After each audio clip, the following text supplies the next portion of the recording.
Thousands of authors have made the jump to self-publishing. Now you can take control of your own destiny and get your book published today with help from self-publishing experts Adam Stemple and Chris Wallace on the Written Well podcast.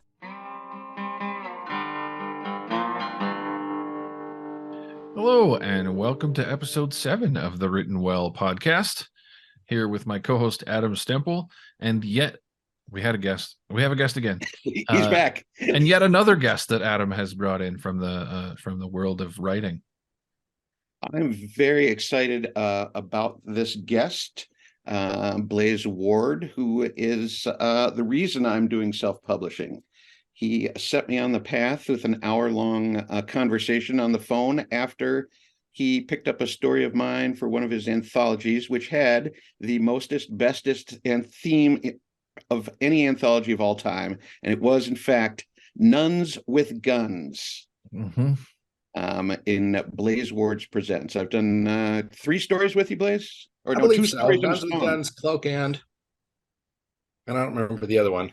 You do the Cthulhu one? No, I missed the Cthulhu one, which is too bad. I have a good Cthulhu story that I'm shopping right now. I should have got into. We might have more of these. Russ Nolte likes doing Cthulhu. Excellent. Oh, I'm watching all his Kickstarter stuff. I've been through a bunch of his Kickstarter stuff. The dude owns Kickstart too. Yeah, you can learn a lot from him. Now, speaking of Kickstarter, you're kickstarting a novel right now. I am. It is called The Corsac Fox. Well, the series is Corsac Fox. Book 1 is The Flight of the Corsac Fox. And yesterday, I had the joy of being named a project we love by Kickstarter. Nice. Yeah, excellent. It took us about 18 hours on day 1 to fund, which surprised the hell out of me. And then that's awesome. We got to $2,000 over the weekend, and I don't know what the final is. I've got a little over 2 weeks from now when it's done, and enough stretch goals to get seriously silly if we want to.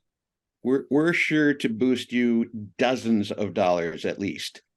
I wouldn't make those kinds of exorbitant guarantees, but it's possible. As many as dozens. This is my first Kickstarter. I've made a whole bunch of mistakes, but I got some really smart friends that told me what mistakes to avoid. And the plan is to Kickstarter, whatever the verb is, each one of the novels in the Corsac Fox series, probably 2 a year going forward. I've got. Do you know how you get to be a project that we love? So I have friends who have not broken Kickstarter, but have made serious bank doing it. And part of it is if you hit a good funding total in the first 24 hours. So I was asking for $1,000 and I made that. A lot of my friends have made it in the 5, 7, 8 range for their Kickstarters and done several of those a year. Dean, Wesley Smith, and Christine Rush do $20,000, $30,000, $50,000 Kickstarters 6, 8 times a year. And then, of course, Brandon Sanderson broke everything last year. He's going to set his next book at $40 million. Yeah. It's $40 million to fund, folks. He made it possible for folks like us to do a Kickstart and make money, because I'll still launch the book on Amazon and Barnes & Noble and Kobo sometime over the summer and pick up another 500, 600, 700 people then.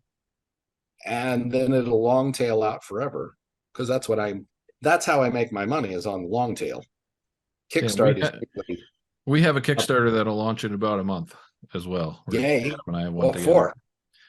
It's a comedy fantasy book called The Dwarf, called A Wolf in My Beard, about a dwarf and a werewolf. Awesome. And make sure you let me know so I can boost it. Absolutely. Would be happy to do that. That'll be great for us. Indie publishing is all about boosting each other. Yes, it is. I think you should tell us what you've done in indie publishing and how you got into it. Tell us your story. Indie snuck up and bit me on the ass when I wasn't looking. My wife was originally traditionally published, Leah R. Cutter, best known for Paper Mage, and a friend of Adam's from the way old days. She got into indie in 2010. And when I met her in 2013, she convinced me that I could actually write for money. And so I did. and it was a lot of fun. And I got struck by lightning on the Amazon machine twice. So I've gone from being kind of a nobody with a short list to making a living. In 4 weeks, it will be 5 years. End of February 2018, I quit the day job. So, folks paying attention, Blaze is the real deal, making the entirety of his living as a self-published author, and really just coming up through the ranks. Getting struck by lightning helped. The Amazon machine pointed at me one day and said, "I'm going to make you famous." And I started selling 80, 90 copies of one of my books a day for 4 months. And everybody in the world got to see the science officer on their books you might like thing. I was flying home from, I don't even remember where I was flying home from, somewhere. And I got to talking to the woman next to me on the plane. And she said, "What do you do?" "Well, I'm a writer." And the business card comes out and I say, here's the science officer. She's like, "Well, I don't really read, but my husband does. He's across the aisle." She hands him the card. He looks and says, "Yeah, I know this book." You went, really? Wait, what? Yeah. Currently, I am writing novel number 87, I think, on top of about 30 novellas, somewhere between 20 and 30,000 words a piece. When did you write the first of those 87 novels? What was that? When did you write the first of those 87 novels? Published the first one in 2015. That is incredible. Blaze works at a good pace. I think I'm doing it wrong. I'm on the 87th rewrite of one of my novels now. I write for 3 to 4 or 5 hours a day, 5 days a week this year, but in the past 7 days a week. My goal until this year, because I'm slowing down this year for personal reasons, my goal was Pulp Speed 3, which is 1.4 million words a year, which is 117,000 words a month every month. I maintained that 2018 up to the end of 2022. Wow. And what did you tell me about writing that much? You said writing is a muscle. You got to exercise. It is a muscle. And it gets stronger.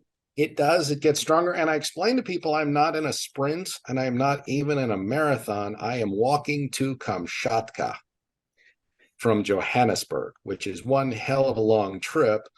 But I got 40 years in front of me and I plan to write 500 novels by then. Amazing. Lately, I've been writing 10 to 15 novels a year. The most I wrote one year was 20, all 40,000 words plus. I tend to write in reasonable series, which is to say somewhere around 250 to 400,000 words across 5, 6, 8 books. I have written sequel series to sequel series. So the Science Officer spawned the Jessica Keller Chronicles, which spawned First Centurion Cosnet. I'm starting the series that is a sequel to that. I'm almost done with book 1. And are you exclusively science fiction? Nah. This year is going to be fun because I'm reaching back into the trunk and I'm dumping things out of the trunk. So January, February, March, I'm also publishing action adventure pieces. So Fugitive in January and 2 Pacific Force novels, February and March, Pacific Force and Starfall. April, I'm going to drop an urban fantasy that really is a book 1 that I haven't gotten around to writing the rest of the series, but it's old school urban fantasy like you might have read it 30 years ago. Nice. I read all of those 30 years ago. Yeah. I was in a band with half of those people 30 years ago. May, I'm dropping 3 novels in an occult detective series set in London in 1924. I'm exhausted listening to this. And then every month after that, I'm dropping science fiction novel. And then every month in 2023, I am dropping a new episode in the Last Stand series. I've got 10 of them done, and there'll be 2 more. It's kind of like Firefly, but I've taken some liberties with the setting and the characters and made some changes, but a lot of the intent and emotion is there. Some people like that. Some people hate it. And this is on a year that you're slowing down. Well, I wrote all this last year. Oh, okay.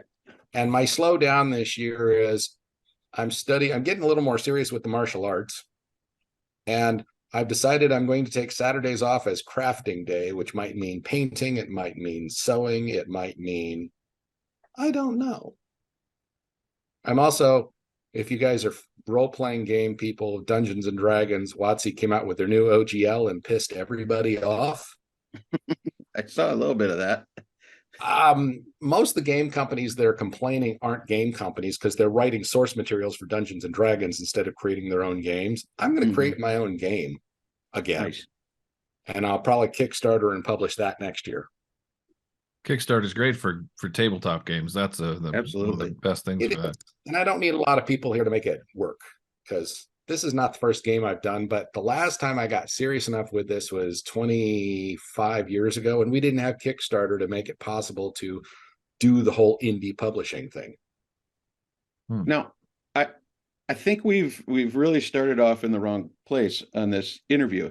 You didn't ask any questions. Well, what we should have started with was, Blaze, what haven't you done or are not planning to do?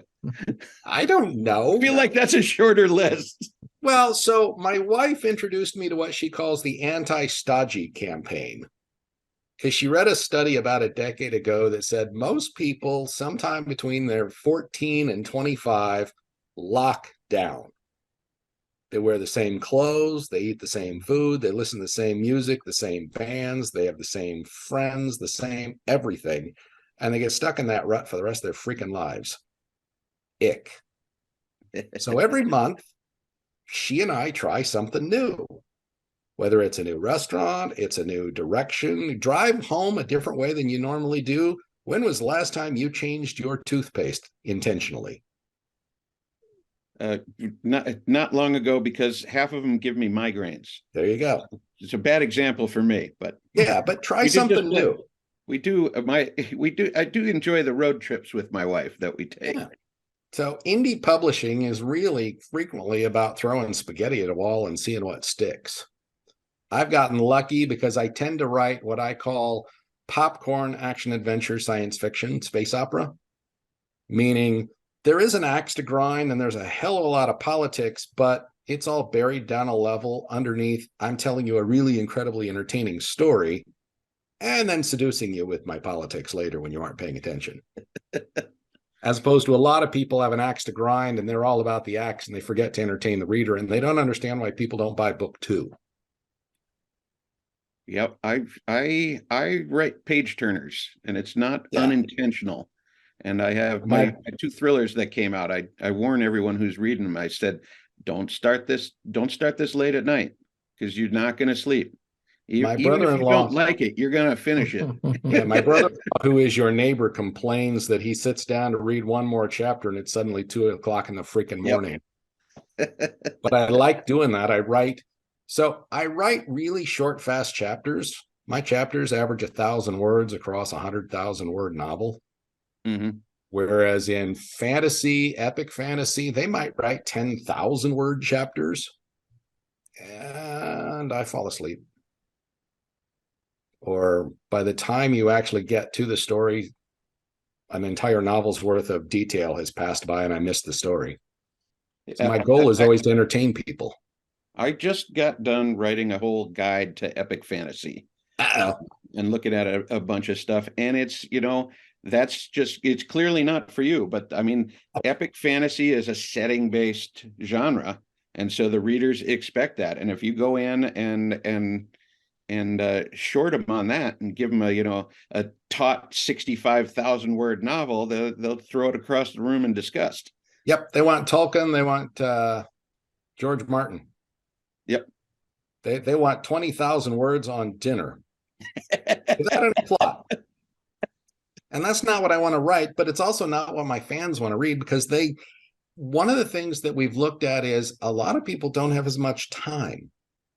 So they're looking for something where they can sit down and read 1,000 words in 10 minutes and then put the book down and go. They can blast through a book, be entertained, have a brief getaway and go on to the next thing. And they're not committing to weeks or months getting through a long doorstop of a book. Well, and I think you make it's an interesting point about how readers want things to be and what kind of readers they are. Because if you have an epic fantasy novel that has 10,000 words on dinner, I'll jump in bed, pull out my Kindle, and if I read 2,000 words and then I go to sleep, if what I read was just a description of dinner, I am not happy with my reading experience for the evening. Like, something has to have happened. Or I just go, how am I going to still remember what's going on in this book if for 5 days nothing has happened but dinner? And I just put the stupid thing, and then I'll go to a different book, right? So that Correct. kind of reader wants to read those long chapters, and they want to read the whole, so that something happens, right? Yep. And then on a I'm much happier with the shorter things. Yeah, epic fantasy at one end and thriller at the other end, really. Mhm. And I tend towards the thriller-esque science fiction because Well, I grab you by the lapels and drag you to the bottom of the lake and hold you there. I'm going to defend epic fantasy here because I'm not read saying it it's and I love bad. it. It's just not But for me.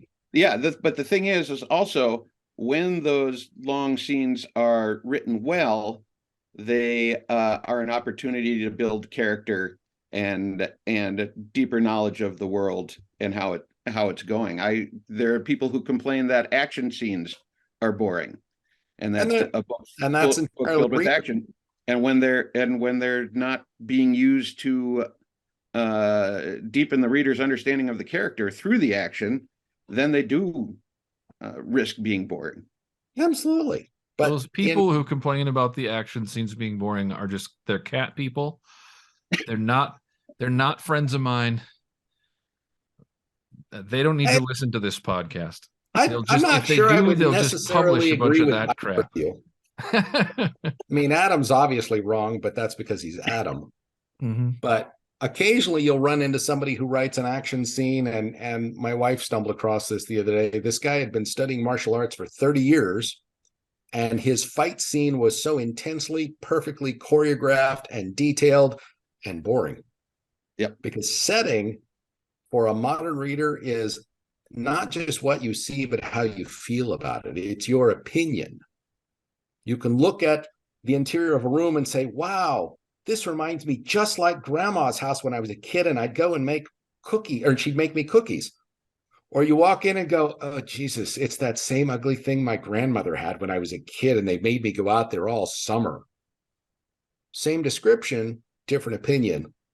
So the setting really is how I hook you with drawing you in on the opinion of what it's like. And that's how you learn the characters.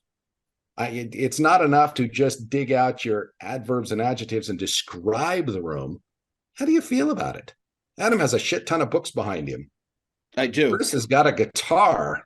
I can't tell what type it is, but I have 9 guitars in I have this a few room. I have a guitars as guitar well. problem. Yeah, you both have guitar problems. Yeah. Oh yeah. I have about a dozen in the house and 9 in this room, and I'm building Well, I'm building 2 more in the garage right now. He cheats. He builds them. Wait, you build guitars? I do. Although some of the ones in this room are very old, but I do have some that I built as well. That's cool. I have a friend out here who is a professional luthier. That's what he does. That's what I did for a while. And then I developed an allergy to the exotic hardwoods. I just picked this up the other day. It has turned 100 years old in the last few weeks. Oh, nice. Yeah. Neat.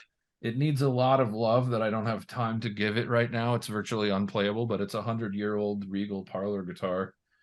And Cool. it's going to be fantastic one day. And I picked it up for So Adam, you asked what I $125. don't do?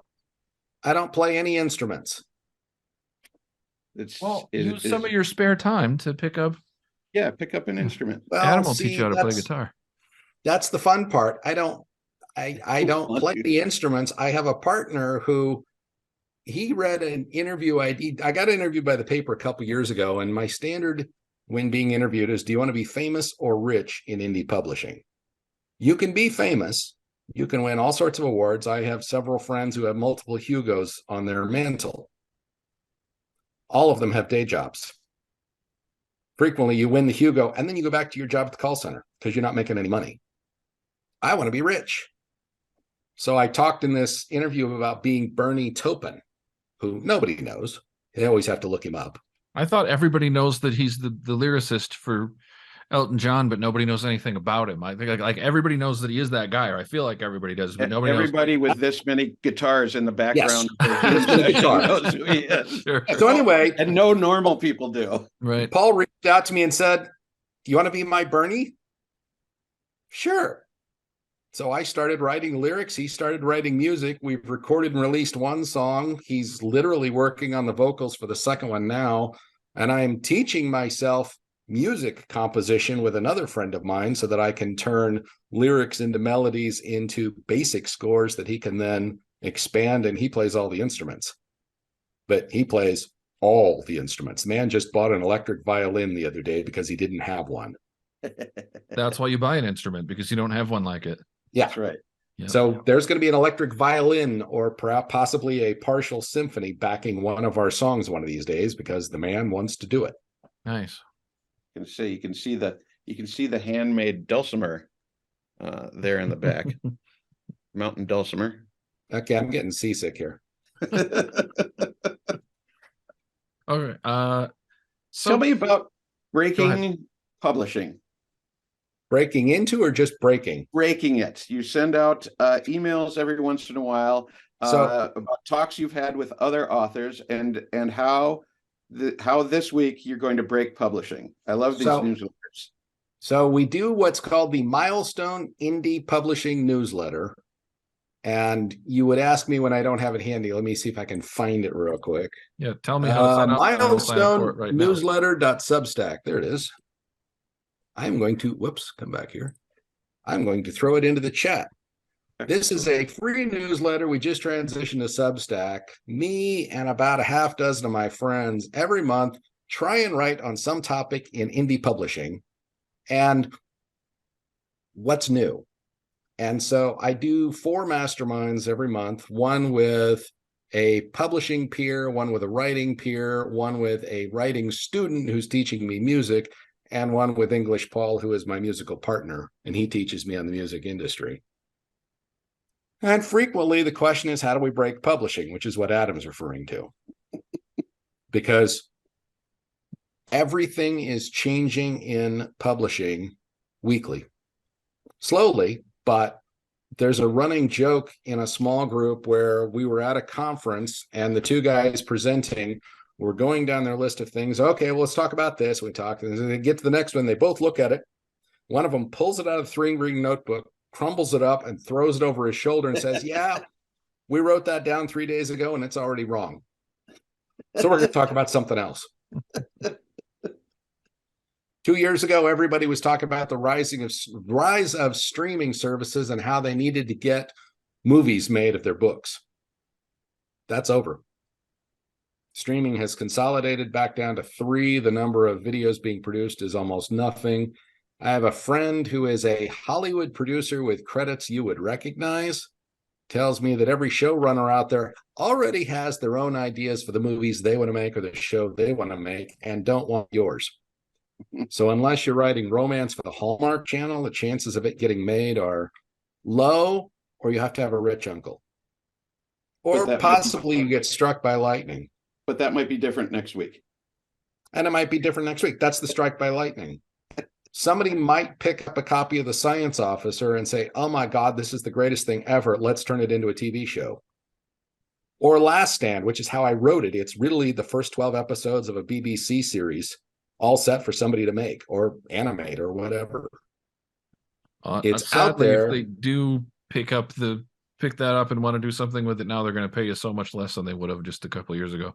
There's another thing as that demand has dropped, the money for movie rights and TV rights has really plummeted. They know that they don't need to pay people those kinds of dollars anymore. They're not fighting over scripts anymore like they were. But that might change next week too. I hope it does before my books start coming out.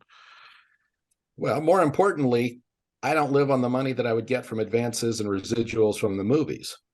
George R.R. Martin, when he signed away his contract for all of his books that became the Game of Thrones, he was getting nothing residual from the TV show. That's why they gave him an executive producer credit.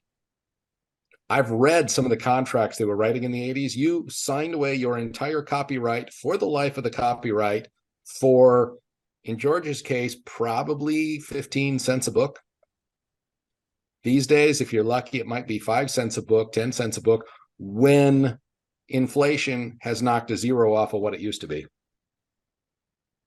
I had Disney option one of my books a couple of times, and I tell you, working with them was absolute pure insanity. Good or bad? They're crazy people. Well, yeah. They're insane. They threatened to sue me. For writing the book or for not giving them permission to do stuff?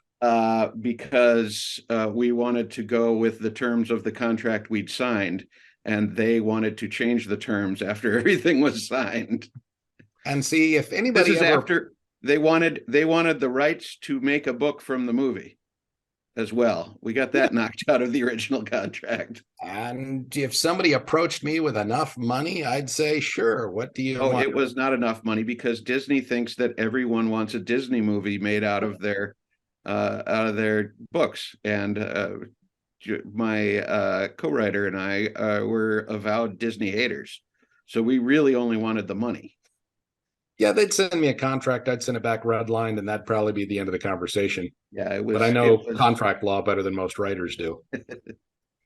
I just had I somebody remember- this week send me a contract for some photography stuff, and I just knocked. And it was like a deal we'd already kind of agreed to on a Zoom call, and they sent me a contract, and it was absurd. And I just all these legalese, and I crossed out 3/4 of the contract and said, look, if you're gonna, I don't want to have to hire a lawyer and pay them out of what you're paying me to make sure this contract is okay. So this legalese can't be in here. We didn't talk about any of this legalese, and it has to go. And they said, our legal department says it has to be in there. And I said, then we don't have a deal. And they sent me back the contract, and it went from 6 pages to 1 page.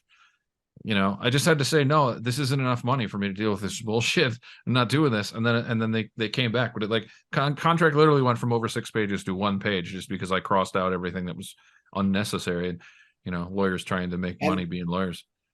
And in traditional publishing, those contracts used to be 4 or 5 pages long. And then 20 years ago, they turned it to, 15 years ago, they turned it to total rights grabs where they were 20 pages long. You gave away the right to your copyright for everything, forever. In perpetuity in the entire universe. Now, what most writers don't know is the 35-year clawback, where within a narrow window, you can file with the Copyright Office to get all your copyrights back, regardless of what Disney wants. The Terminator movies, what's his name, got divorced from his wife who'd come up with the ideas, and she clawed back the Terminator concept entirely at the 35-year mark, and she owns everything now. So any movies or IP made going forward, he has to pay his ex-wife. James Cameron, I can't remember her name. Yeah, Cameron. So the Terminator movies are done. No, the most recent one came out when they're paying her. Oh, nice. A couple of years ago. It's all contract law. What most writers also don't know is that publishing companies aren't offended when you negotiate with them over those terms. Yeah, they just send you the boilerplate contract, which is designed to screw you, but they're just checking to see if you know anything about the business. And if you cut stuff out, they're like, yeah, that's the stuff we expected you to cut out. Let's move on to phase 2. And sometimes if they're not paying attention, you cut it up, send it back to them, and they'll sign it.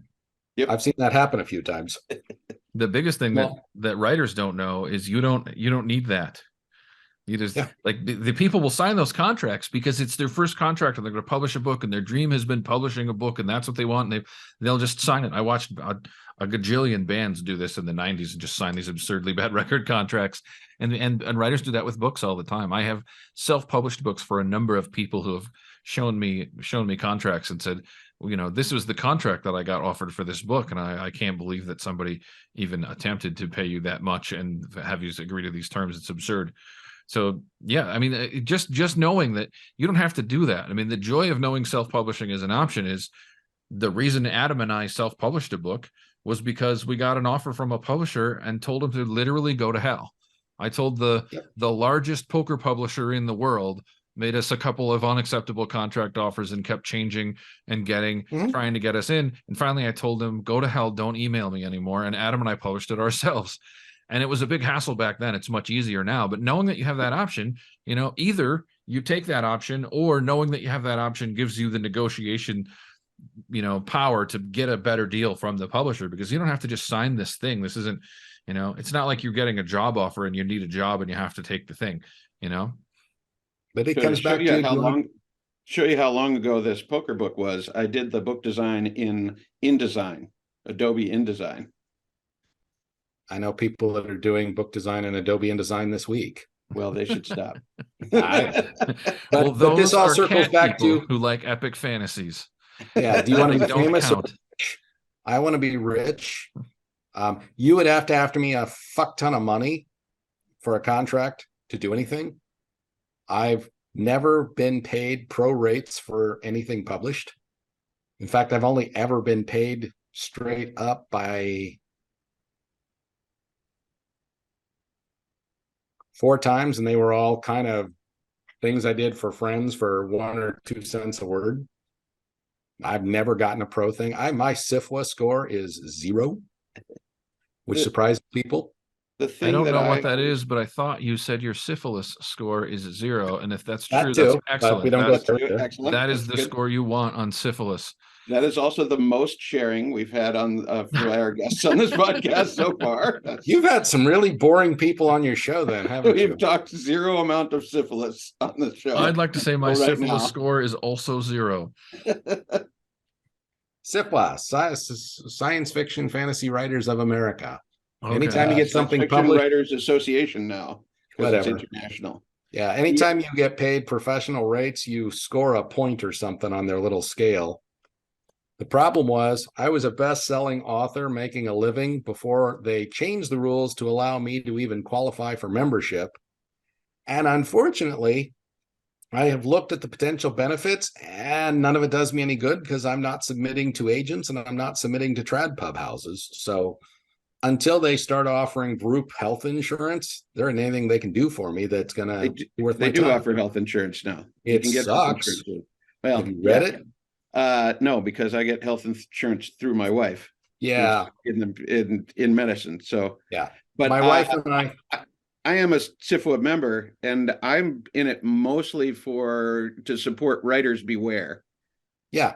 But again, I'm not that's- submitting, so writers beware doesn't bother me. Yeah. Doesn't Well, affect me. I do it for the youngins. And I'm most not, of the I'm not youngins taken in by the people who are by the writers. I'm not the people who they're busting with Writers Beware. I am not their prime target. but those kids want to be famous and they'll do anything to be famous. And unfortunately, creative writing programs everywhere, that's what they teach them. And unfortunately, even Clarion and Clarion West aren't real good about telling people that, oh, by the way, this is a business.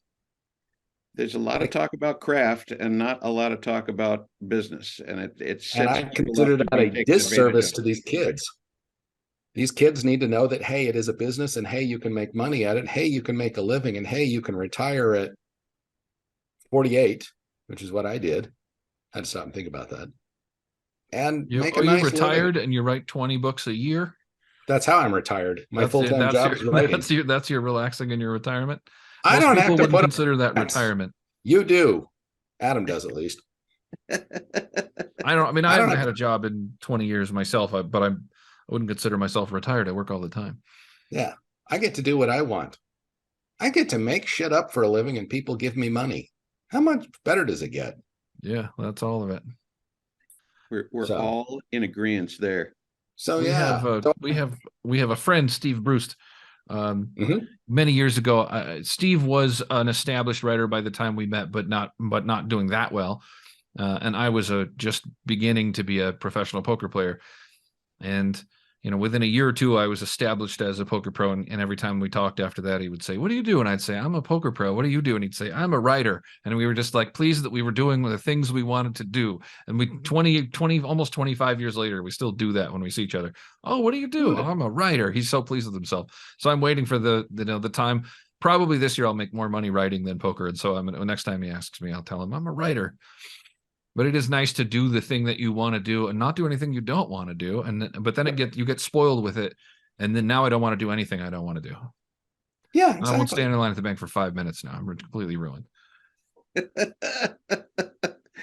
know those pistachios that are too closed? He just throws them away. Yeah, don't even have it. I have a person Don't who even takes them bother away. them. You hire someone to open your pistachios. That's right. That's Oh, decadence. But That's- yeah, I get to do what I want. I publish novels. I publish science fiction, fantasy, adult, action adventure, Tell us urban about fantasy. the anthologies. Oh yeah. So several years ago, a new tool came along called PubShare, pubshare.com, run by a friend of mine, that lets me create anthologies where it's royalty share, meaning the house will take 25% of whatever comes in the door, and all the authors will share the other 75% from day one. So there's no holdback. Doesn't cost me much to put them together because mostly I'm paying for the cost of the cover art. So my wife will do the covers and I'll do the editing. So I decided to create a science fiction magazine called Boundary Shock Quarterly.com.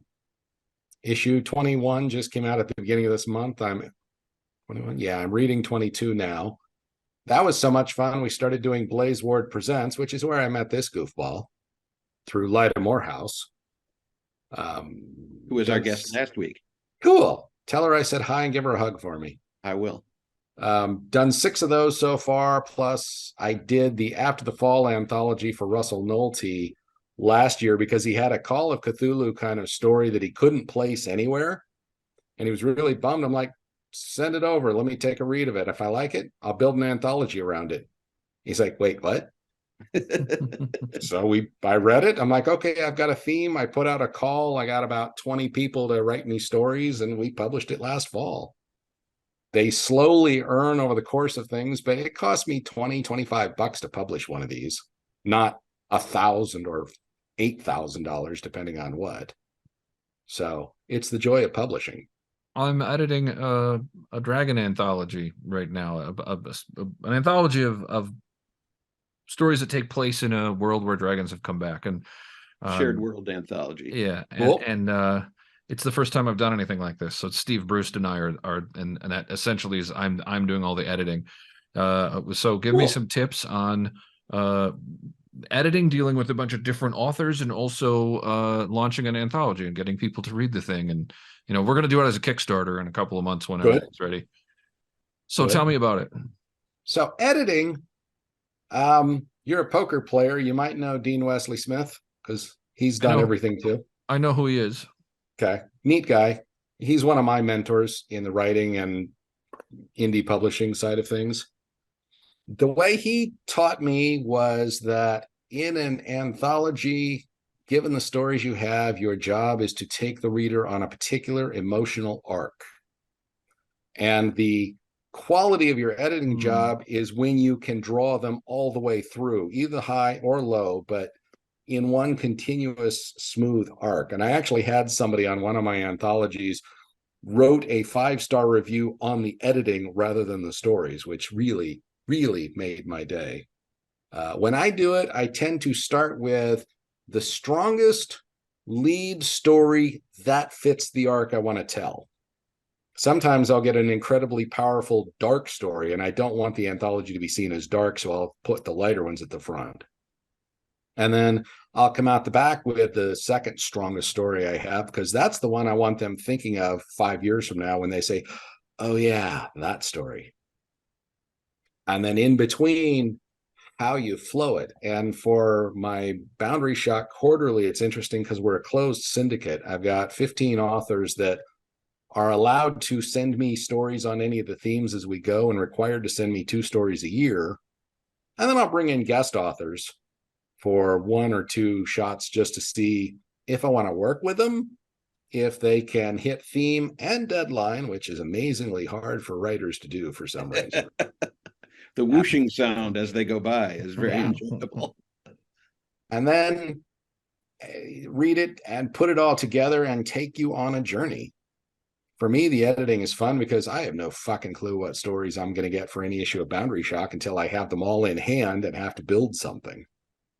Whereas if I was paying money and going through a slush pile of 200 stories, I could pull out the things I exactly wanted, but then I'd be rejecting Hugo quality stuff because it didn't fit my emotional arc and I couldn't make it fit. And there have been a few stories that I've gotten where I've been tempted to say, you should submit this to FNSF or Asimov, not me. Get it out there. You will probably win an award with this story. And they're like, no, put it in Boundary Shock. Okay. Cool. I got one of those this time around where it's a group of cybernetic budgies, which is the smallest of the parrots, hacking the World Wide Web in C++ to save the world. And it is just as silly a story as it sounds. And it's probably the lead for the cyberpunk issue of Boundary Shock, which is the next one coming out in April. They need a sequel where a vampire parrot is the bad guy. A cybernetic. You get hold of Lisa and tell her and see what she does. Sounds good. Because have you seen that bird? No. That is a creepy looking bird. It basically has the body of a parrot and the head of a vulture. Oh, I have seen those. I have seen those. Yeah, it's not a good looking bird. No, it's not. You know what I did this week? I drove to Arizona. My wife bought me this for Christmas, and had a desert walk with Harris's hawk.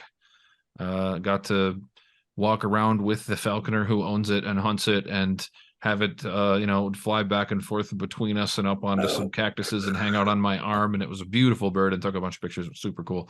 And we were in the middle of nowhere in the desert, walking around learning about this bird and falconry in general. It was a really cool experience. Adam, I don't do falconry. Well, there you go. None of us here do. Chris is as close to a falconer as we have now. So I'm a close second because I banded hawks once. So I have held a small merlin in my hand. Cool. I've actually met a bunch of big raptors, but I had never interacted with an actual falconer before. That was pretty cool. I've had a bunch of the big hawks from the Midwest and also a few of the big eagles from South America on my arm, but this was the first time that I've seen one and learned about the hunting and the flying and all that kind of stuff. It was an interesting experience. I'm friends with a woman who's a park ranger, and she once showed up at a party with a turkey vulture and a bag full of dead baby chickens. So that was good times. Rock on. Closest I've gotten is a barred owl that lives in a tree out in my backyard. Awesome. I hang out with a mockingbird almost every day while I'm writing. My neighbor's roof is right there, and there's Cool. so in another month or so he's going to start singing, and he won't stop for like 5 months constantly. Good. So what other things can we talk about in indie publishing other than the fact that you can get rich? I don't want to say it's a lot of work, but it's a constantly changing work. And that's one of the things we talk about in the Milestone newsletter is everything I wrote down 4 years ago, half of it's wrong. 3/4 of it's actually probably wrong by now, but I don't know which quarter's still right. And anything I tell you today has a 50-50 chance of being wrong in 2 years. Not wrong, but the world will have changed. Tell us what you mean by the long tail. A long tail. So I publish a novel every month. I have published a novel or a novella every month since the fall of 2017. 10th of every month, something comes out. On an especially good month, I will move 500 copies of my big release. I will probably move 2,000 total units on Amazon. And those are selling 1 or 2 of this or that or the other on any given day, multiplied by 125 titles. So if I move 60 books today, it might be 5 of this and 4 of that and 4 of that and 3 of this and 2 of that and a fuck ton of ones. And people are completists. I think I've sold 8 copies of one particular book that people just aren't into, but I've sold 8 copies of it because people have gone that deep in my catalog. And unlike traditional publishing, where a really good contract might get you 10 cents a copy, if I sell a novel for $5.99 on Amazon, my net is $4.09 each. You On don't the need to Kindle- on the sell too Kindle many version things on anyway, any right? given month at $4 a piece to make a living. What percentage of your So- sales are Kindle versus paperback? Oh, so prior to October, paper sales represented 0.5% of my total, which is to say less than a rounding error. And then something weird happened in October, and that jumped up to about 2% of all units moved. But my income from paper sucks. December, I think I sold 28 paper books for a total of $54. So Wow. making like $1.50 for paper, as opposed to the same book is making me $4. Now, do you do advertising? Lots, not lots. What are There- your advertising strategies? There are two ways you can advertise, one of which is we call the witch's hat, which is a spike up and a spike down and then nothing. And that's the old romance model where they might make 50% of their income for the year in the month after they release a book. Mhm. I have a deep and wide catalog because, like I said, 150, 180 titles out there between novels, novellas, and collections. So I do drip campaigns, which is a low bid, low daily max, somewhere between $6 and $8 on any one campaign is the most it's allowed to spend. And I bid 40 or 50 cents as opposed to $1 or $2. And I don't do active things where I'm buying keywords and competing on things. It's just here. The book's out there. Here's my bid. You can jack it or lower it. Amazon, you handle it.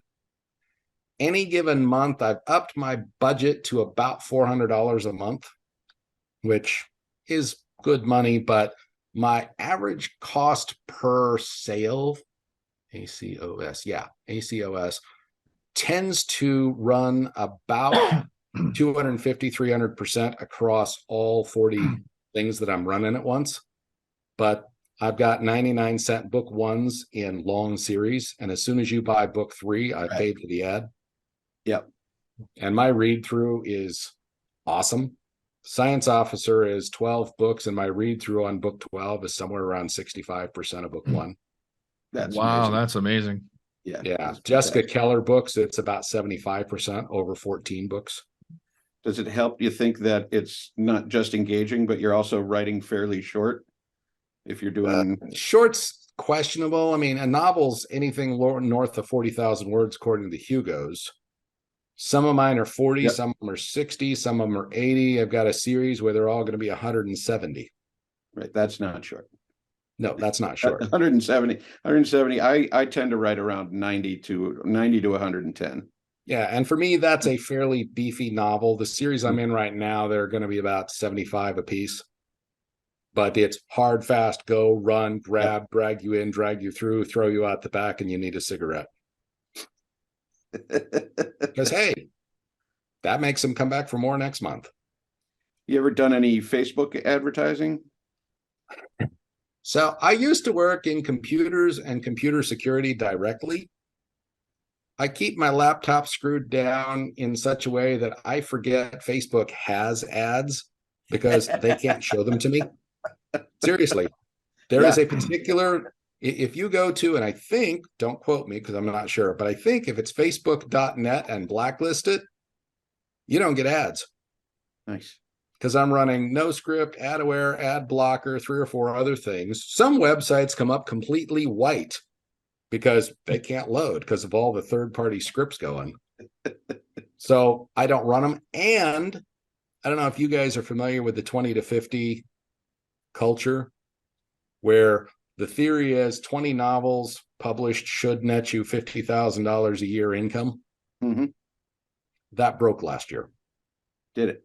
People that were doing the 20 to 50 thing tended to have advertising budgets monthly that were frightening. And by frightening, I mean Mark Dawson was spending $75,000 to $100,000 a month on advertising. I know people that were running $100,000 a year ad campaigns on all the various things. And those stopped working in about March or April of last year. And a lot of people suddenly saw their income fall off the table. And they were still spending $100,000, but their $100,000 spend was netting them $10,000 in sales. Mm-hmm. And so I go with your low bid, long tail strategy myself, just because I don't want to have to watch them so closely. Yeah. When you're spending in the thousands a month, you got to be really on them in case something, as soon as they stop performing, you got to cut them off that day. Yeah.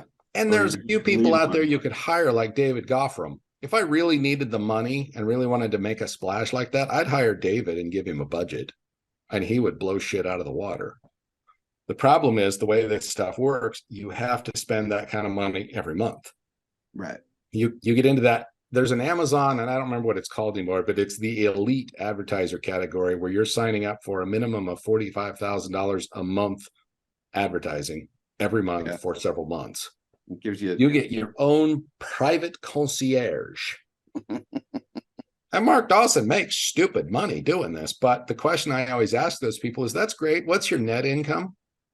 Right. And that kind of pisses them off, because their net income doesn't tend to be much higher than mine on a gross that's 2 or 3 or 5 times what mine is. And the risk exposure. And the risk exposure. And but they probably also don't have 125 books. Most people don't.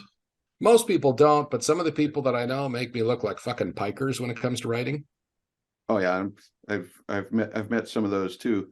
Mallory Cooper comes to mind immediately. When she's on, she's writing 10,000 words a day. We love Mal. Yeah, Mal's seen her talk a bunch of times. She's fantastic. But seriously, when she's on, 10,000 words a day, every day, go. Her stuff at 20 to 50 was the best stuff there. It was fantastic.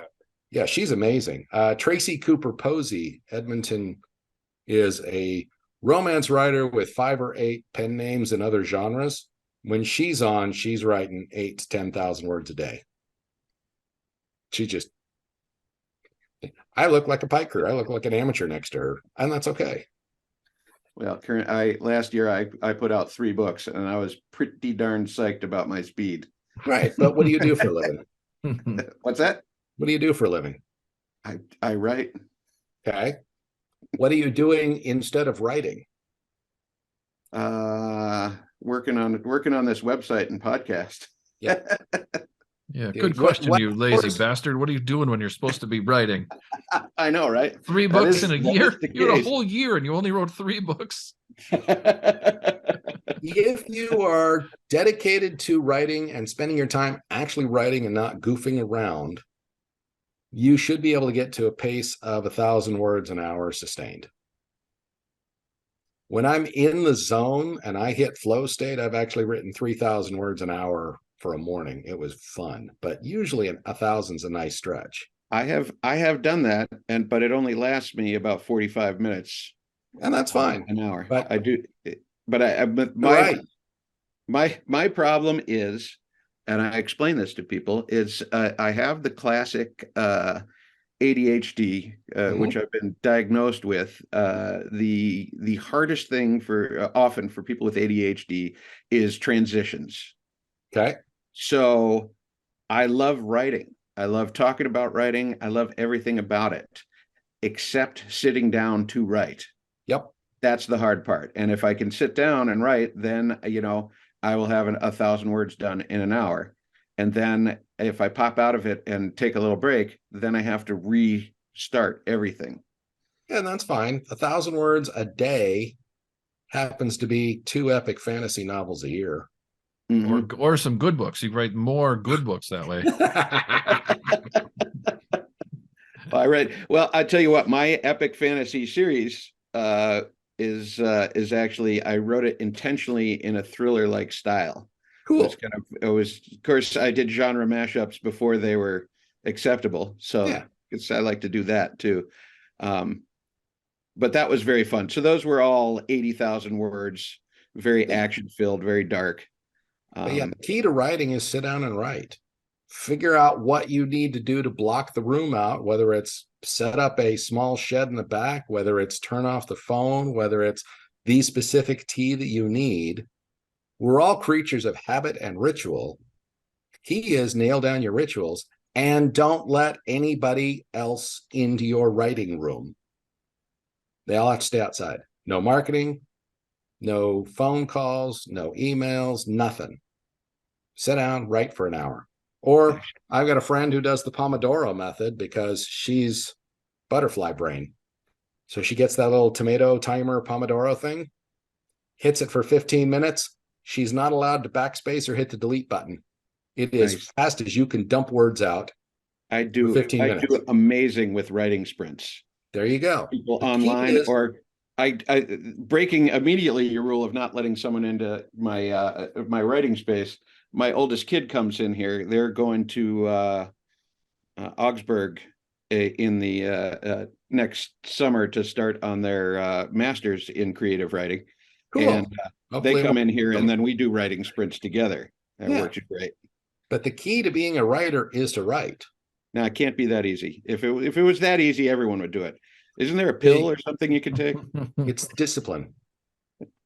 That's no, there's got to be something better than that. Discipline is not. That's I horrible. right. can't want Well, it Blaze more has than clearly you do, lost his Adam. mind. We're going to end it here. I cannot want this more than you do. I want this more than you do. I want to be successful more than anybody else. So I get to the keyboard and I write. And my morning is structured around I get up, I have a shower, I fix myself breakfast. If the cat's with me today, I have to feed the cat before I feed myself. Then I sit down at the computer, I check the mail, I read my web comics, I deal with whatever, and then I spin it up and I write for an hour. And first shot in the morning, it's probably 1,800 words in that hour. And then I'll take a 10-minute break, let the brain process. And then I cycle it back up, turn off the Wi-Fi, write for another hour, and then I go until I have 4,000 or 5,000 words. And that is what I'm going to do. That is my job. And then it's noon and I'm goofing around. And all jokes aside, that is the secret. Yeah. That Get is in, sit down, shut up, absolutely- hang on. Yep. Well, and I don't know if you've figured out yet what's really happening here on this podcast is I convinced Adam to do a podcast with me so that I could ask him questions about writing and then get his friends to come on so that I could ask them questions about writing. So, and this has gotten off on a bunch of tangents that aren't teaching me the things that I want to learn. So I have to fix that. When you're doing this, when you're writing this much and you're doing these long chunks of 2,000 words at a time or longer, I can write at this speed and frequently do. Right, I used to have to write a 1,500 word column for an online magazine, and the guy would say, "Hey, do you have a column for me?" And I'd go, "Yes," and I'd write it, and 45 minutes later I would send it to him, and it was correct copy that he would put in the magazine immediately. I can do that. Awesome. The problem is, if I'm writing a novel and I write that fast, I get about 6,000 words in, and I don't remember now what's happening in the whole novel, and I haven't planned any of it out. And one of my stupid characters has wandered off into the forest and is fighting a tiger now for no reason. This doesn't make sense. What's going? I've completely lost control of everything that's going on. I don't remember. My characters are out of line. This is all right. How do you deal with that when you're writing this fast and piling up all this stuff without going back and checking your outlines and doing all the things that slow me down? So are you a gardener or an architect?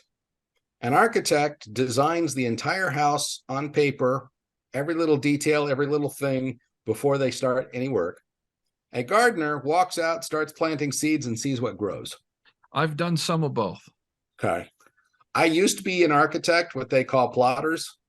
I work way better writing into semi-darkness, but I use the 7-point plot structure, mostly polished into shape by Lester Dent.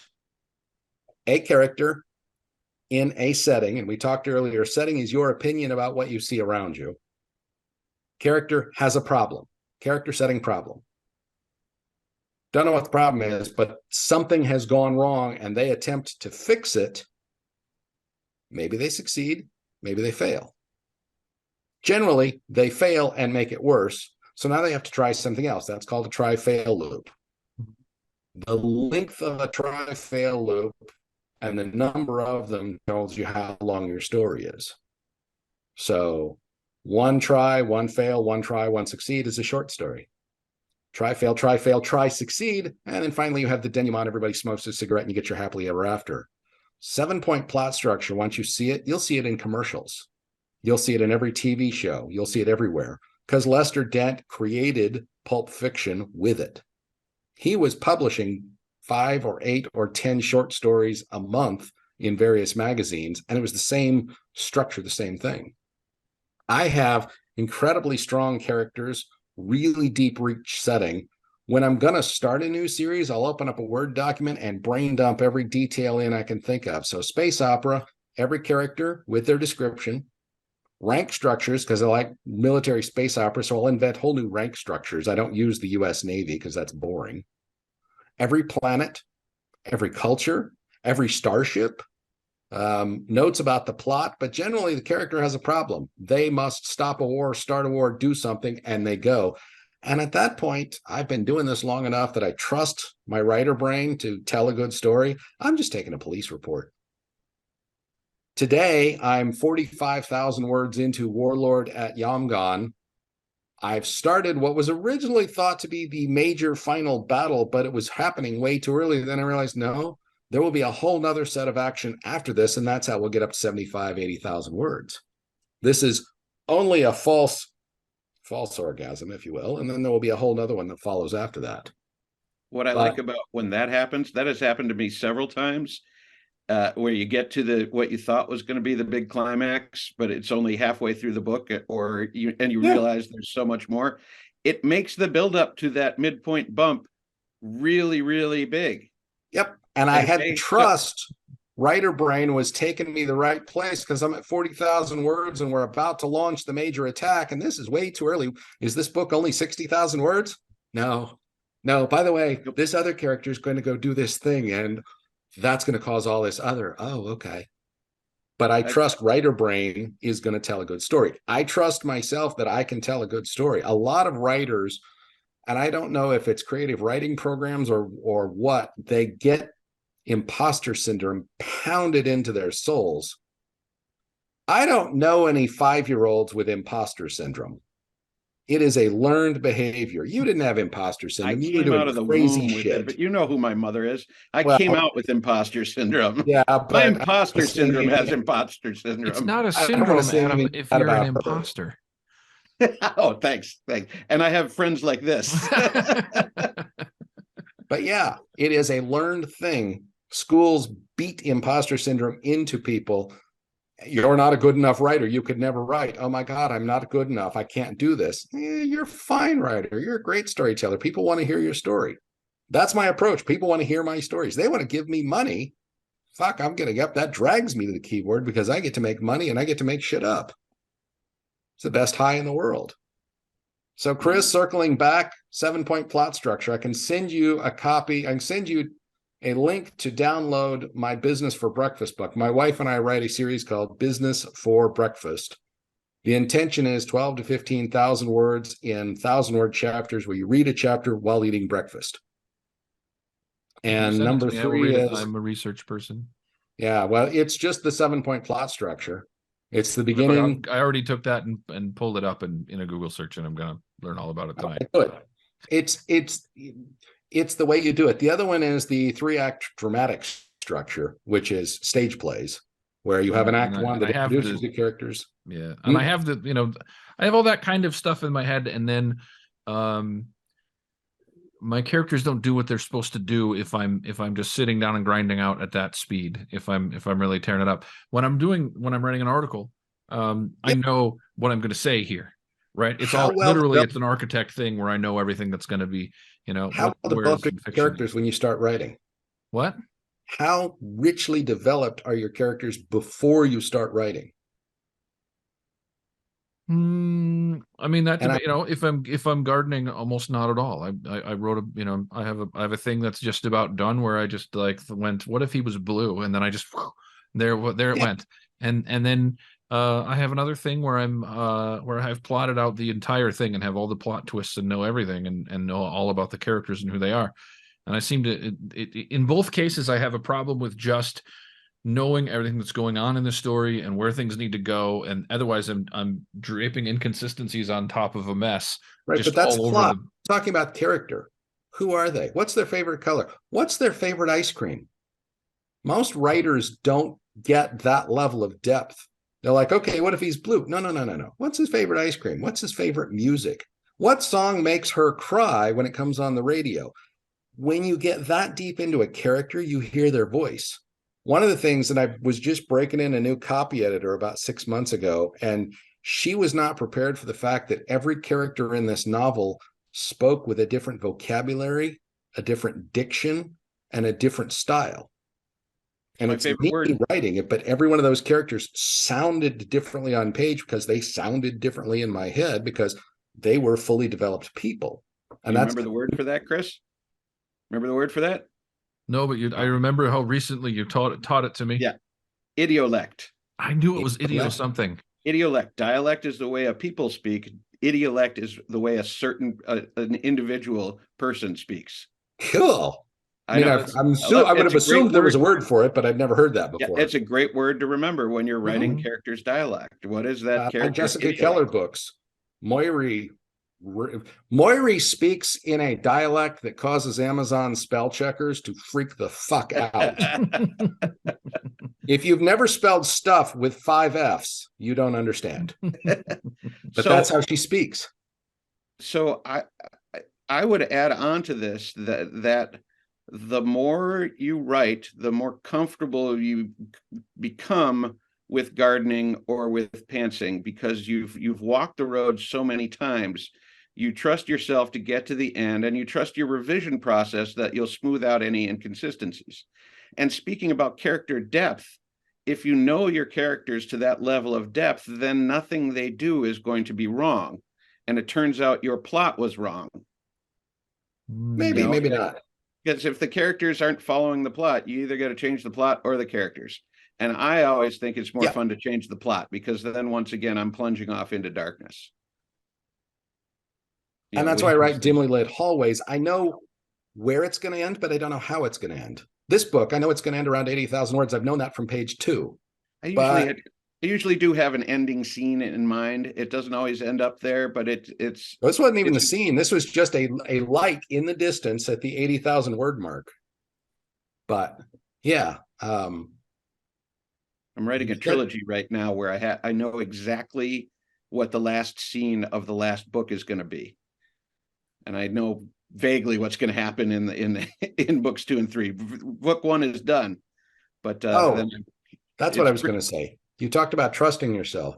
The other thing that I do when I sit down to write is I will bounce up 1,000 words or a chapter or two and read through, or if it's first thing in the morning, I'll read everything I wrote yesterday, and I'll make the odd correction as I go, but it's generally clean. That gets me into voice to write. And when I get to the bottom of the draft, because I don't write first drafts, my final draft when I'm done with it is 98 to 99% of what gets published. And it just goes through 2 first readers and a copy editor, and it gets published. I don't write it, throw that out, rewrite the whole thing, throw that out, rewrite the whole thing. Dean Wesley Smith talks about, you're going to walk 500 miles. You can either walk the same 100 miles 5 times, or you can see 4 new places. What's it going to be? Are you listening to this, Adam? Learning to write I don't have to do all the revision drafts. you told me that I have to do. Yeah, I hope you're paying close attention. No, because you just said you bang out a 1,500 word article and it's clean and it's ready to go right up the top. So you're already doing that. Yeah, my fiction's not necessarily that way, but Adam, the problem is Adam screwed me up because he told me I should just go ahead and write crappy first drafts and just get it done. And then for some people that works. I'm not got used to doing that. I thought that was just what you had to do. Well, now I you've know forgotten the rule that you can't teach someone to write. You can only tell them how you write. Yep. You have to learn how you write. Mm-hmm. And since you write if you ask 1,000 writers how to write, you're going to get 1,000 different answers. But that is my plan. It should take about 20 years on the podcast, but that is my plan. Yeah. So Adam, how did you publish 3 novels last year and I published 16? Because you wrote a lot faster than I did. And I wrote clean drafts that were ready to be published as soon as they were done. So there was not extensive revisions. I didn't change an elf to a dragon in the middle of the book and then have to revise everything after chapter 16. My revisions go pretty quickly, all told.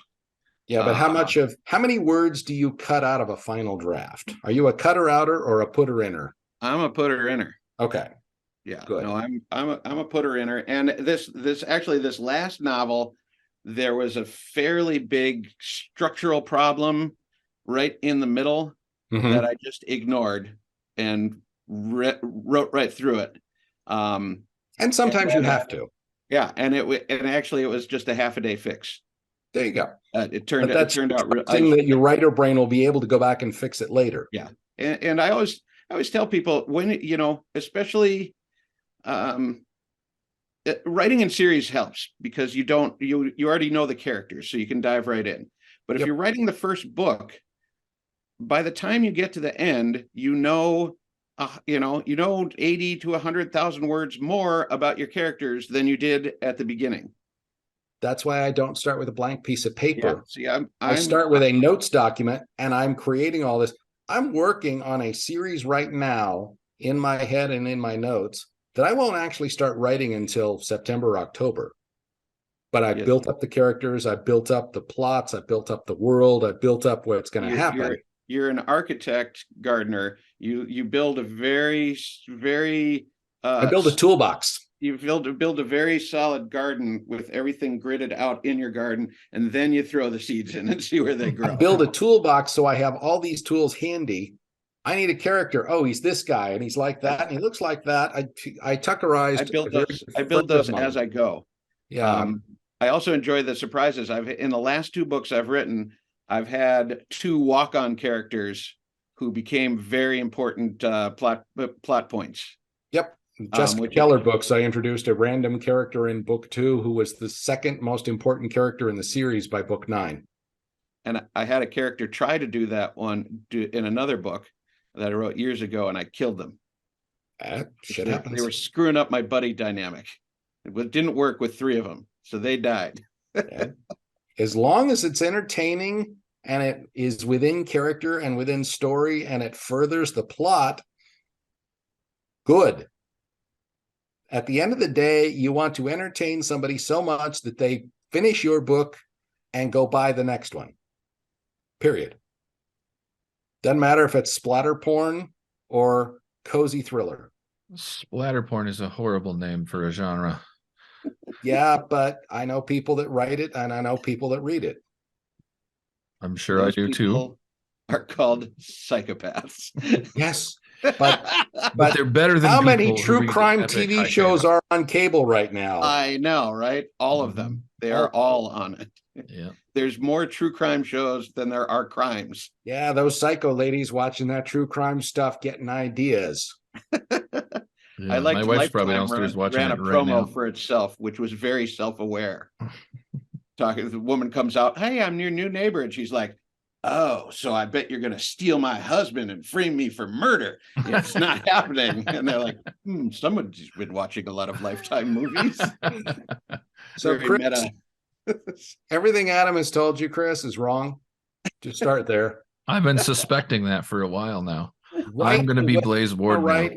write how you're comfortable. Write perfectly clean first drafts, because you already told me you can.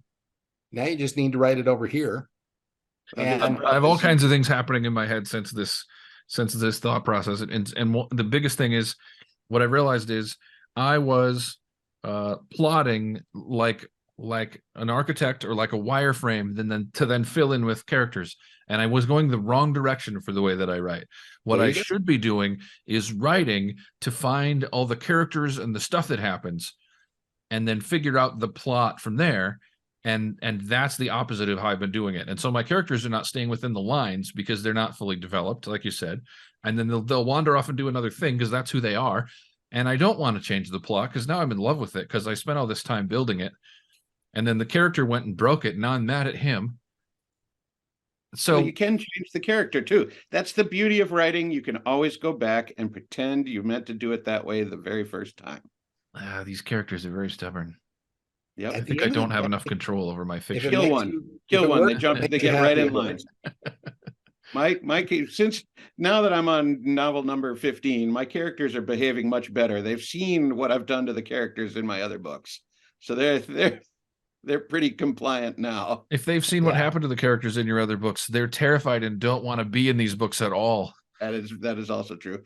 My wife's cousin just read is reading Bad Company right now, and he texted my wife this morning and said, "I don't think I like Adam anymore."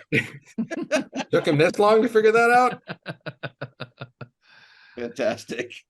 I'm like, yeah, sorry about that, buddy. So Those Chris, things were in my brain. Chris, how else can we help you become successful? Well, we're also going to build a website where we teach people to self-publish. And so where would you go? We're certainly going to tell everybody to go to your newsletter, which is milestonenewsletter.substack.com, which I already subscribe to. And we've got 2 years worth of back issues available to buy. They're just not up there yet because we're still transitioning to Substack. Oh, cool. But where would you send people who want to learn about writing, learn about, what tools that you use? Do you use like any of the editing tools, Hemingway or Grammarly or any of that kind of stuff? Do you, what do you use and what helps you to grind out the number of words that you do? So I used to write in Microsoft Word until I transitioned entirely away from Microsoft. So I've got an Ubuntu 22 laptop running LibreOffice. So it's the equivalent of 2 Word files, one with notes and one with story. A spreadsheet where I track all my numbers over the last 8 years. That's a completed manuscript. When I'm ready to publish, I've got not old, it's the last generation of Mac Air before they did the M1 chips. My wife's got the new M1 chip, but I got her old Mac Air. There's a program called Vellum, VELLUM.pub is their website. It's available for Mac, but you can also do VMs if you're on a Windows machine. It makes pretty ebooks. I have had Adam format books for me in it because they look so good. There's some other reasonable software that now has come out for Windows machines, but there was a long time where Vellum was just the only thing. And most of the other machines really are not as fast. They're not as pretty. I can take a Word doc, drop it in, and have everything done in 15 minutes on Vellum. It's pretty amazing. I've been doing this, so it's drop, boom, boom, boom, boom, save. You can do covers once you understand how to create a cover, and this was part of the conversation I had with Adam that first time, because he understood what covers were and how to do them. Once you understand kerning and colors and fonts, Affinity Suite is a much cheaper version than the Adobe Suite because you buy Affinity once for $50 instead of paying $100 a month.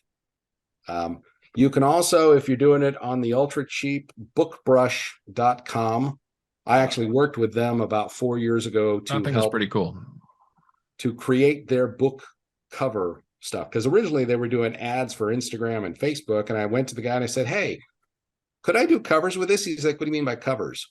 So he and I worked together for about 6 months, showing him everything he needed, and they created all the tools. So I create covers on BookBrush that are not as perfect as you could do with the other tools, but I can do them fast and I can do them myself. So that's your interior formatting. That's your cover. Writing blurbs is learning how to write ad copy. Either take a class or find somebody that can teach you that. And it's literally take a class level stuff. It's not something you can pick up in 5 minutes. Mm-hmm. That's covers, that's wraps. If somebody wants to sell you an expensive package on doing all these things, talk to people who've been there and done that, because copy editing is the one place where you do want to spend money. Have your friends who are into the genre read and say what worked and what doesn't work. Because if a reader tells you something's wrong with the story, they are almost always right. If a writer tells you how to fix it, they are almost always wrong. But find somebody that reads in your thriller genre and they say, "Okay, this was great. I got confused here. This doesn't make any sense. He would never say that." Means that you've got them sucked into the character when you've walked out.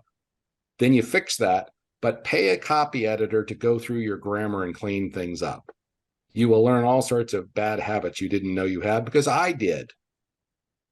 But yeah, Copy Edit is the place to spend money. You can do covers cheap. You can find people that'll do vellum formatting for you for bribes or trades, or you can just do it yourself. Draft2Digital, draft2digital.com is a going wide. Hmm? I said for going wide. Well, it's a distributor where you load it up to them and then you tell them to push it out to, and they'll push it to Amazon, Barnes and Noble, Kobo, Overdrive, iTunes, Tolino, Google Play. Google Play. I will never put my books on Google Play again until those people are jailed for fraud, so I forget they exist. We have one vote against. We put you down for one vote against Google Play. Yeah. There are stories there that are ugly, and I was part of a large group of people that should have filed a class action lawsuit there. But Draft2Digital will handle it for you. And in fact, Draft2Digital can format your book and can do covers for you. I haven't tried it because I married a graphic designer who's fucking amazing at what she does. But she has said that their tools are pretty good. So someone just coming up. The question is, do you have one book in you, or are you going to publish 4 or 5 books a year for the rest of your life? If you've only got one, it's not worth you learning all the things. It's better to find a publisher to handle it for you. Yeah. And there are a lot of them out there that'll do you good deeds. There are a lot of them out there that'll screw you, and that's what Author Beware is all about. But if you're going to do like Adam, go from, I was traditionally published and my career was over, to, hey, I can indie publish. He knew most of it, so I was just pointing him at the tools and the directions to do it. Milestone, we talk about what's new. The most recent issue this last 2 weeks ago was, what are the 5 pillars of modern indie publishing? Which is indie itself, TradPub, which is a dying breed, but it's still available because there are some people that hybrid. We are just in the process of setting up our web store on knottedroadpress.com, KNOTTED roadpress.com, where all my books, all Leah's books are available, and we sell it direct. Kickstarter, which, oh my God, Kickstarter, my brain's frozen on what the 5th one was. Is that like direct sales at conventions? That would actually be the 6th, but I'd have to talk to Russell about that. Russell Nohelty, Nohelty, is the guy that does Kickstarter. I know he's done some of that stuff at conventions as well. Yeah, he is amazing, and he's got a whole book series with him and Monica that's worth buying and reading. I'm on book 3 or 4 right now. I read their Kickstarter book and then started going through them. They're quite good. Yeah, Like they're quite informative right now. Yeah. They're informative. They're not. They all need an edit, actually, which is interesting. A guy who's teaching us how to write, and all his books need an edit, but the information's amazing, and it's not bothering me. I'm getting everything I need out of it. Yep. It's a little bit heavy in terms of details at times, and I agree with you, as information flow is a little funky, but it's an amazing amount of information. And for what I'm doing, I just am researching and trying to absorb a bunch of information, and his books are perfect for that. He's dumping a mountain of information on. I went through his Kickstarter, the one he wrote with Monica on Kickstarter, as the first thing I started doing research on with Kickstarter, and just wrote down all the important parts of everything he put in his book, what each of these things needs to be. And then I looked at what other people had to say about those things, but like his book was what the structure for creating a Kickstarter was for me. He's had so much success. 6 figures a year on Kickstarter for several years now. So anybody who wants to gain same needs to be doing better. Yeah. I don't know if you're listening and wondering about Kickstarter, the key is people are paying you to launch the book, and you're pre-selling at a much higher price, and you still get to put it on Amazon. After the Kickstarter is over, you still get to put it up on Amazon and launch it as a normal book and do all the same stuff. This is like a big pre-sale that people pay ahead of time, and they pay more money per book, and they get a special product. Everybody should be doing this stuff. Independent publishers should all be doing this stuff. And for me, I get to offer really special things. Like, we're doing a hardcover with a dust jacket for Corsac Fox. I've never done a hardcover before. Wow. It's going to be cool because it's going to be Kickstarter special edition on the cover.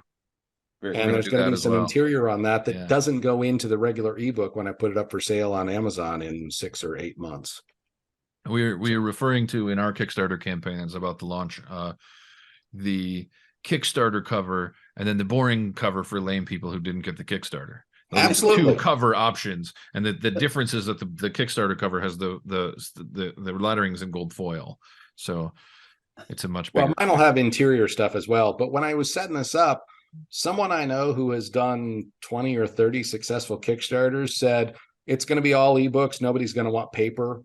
She'll do a $20,000 kickstart at $15 for an ebook or something and move like 10 paper.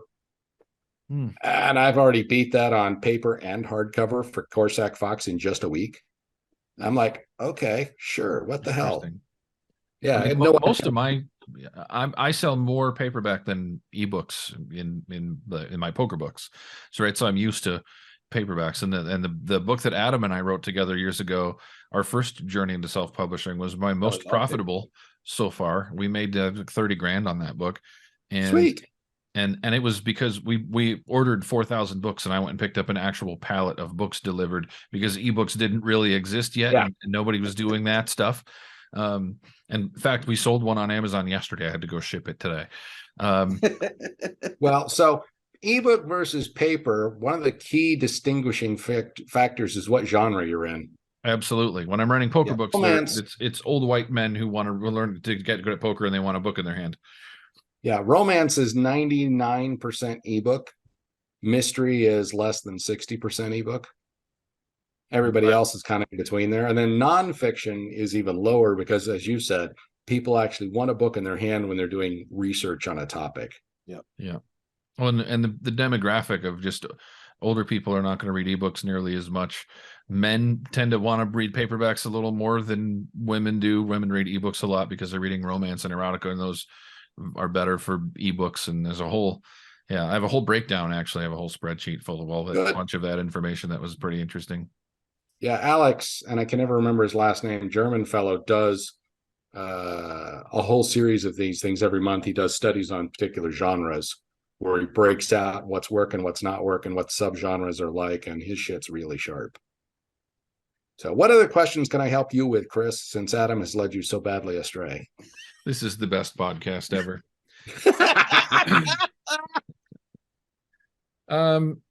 Remember how you were going to come visit me in July, and I was going to come visit you in May, Blaze? That's actually off now. My buddy who's in Boston might be flying out to Seattle to load up his daughter's car with stuff because she's got a baby and is going to fly back, and he's going to drive cross country. And I might be in the car with him for 3 days on what we're calling cross country con as a 3-day mastermind. And we'll be passing through Minneapolis, so I might stop and say hi, or at least flip you off as I go by. Swing by and we'll fight. Yeah.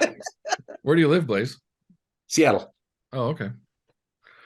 I think what the audience really wants to hear about is making the transition, getting those first, because now that you are where you are, it's easy to say, well, just write 20 books a year, duh. But that's because you're there.